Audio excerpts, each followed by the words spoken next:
今日係2025年6月3號，嚟到石家莊正定園呢個老傳統甲樂館咁試下呢間有咩好食。呢條路就係中山西路3號。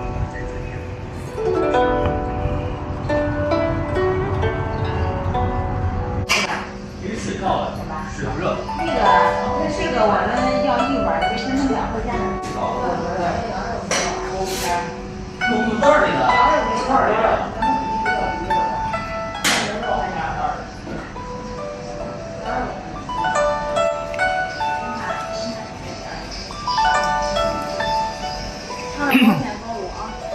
拿个大一点的。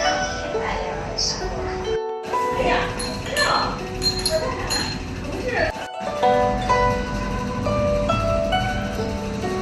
仲望到有啲湯汁嘅，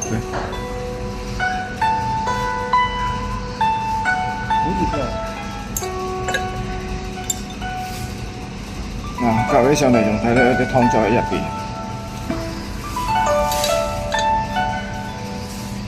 一籠有十幾隻，跟住試下個羊肉嘅先。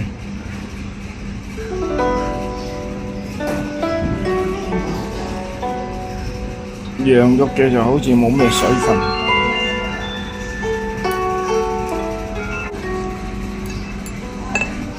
呢個就白切丸子肉，咁佢話係自己做嘅，究竟係點嘅味道，食過先知。咁佢俾咗個醬油，入邊有蒜頭啦，有啲醋啦。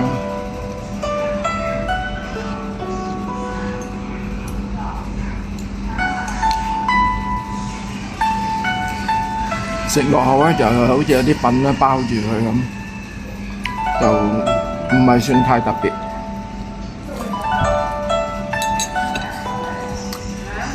味道可以接受。以咁嘅價錢咧，20零蚊嚟講係算係划算嘅，算可以嘅。但係我偏愛呢個羊肉餃子。佢仲有驢肉餃子嘅，驢肉我冇叫啦，因為依家係差唔多4點嚟啦，5點3添啊！我冇睇表，5點3嘅，咁變咗好快又食晚飯，所以求其食住啲，因為今日坐中午機嚟啦，機上係冇嘢食嘅，所以依家求其製下下午浸料先。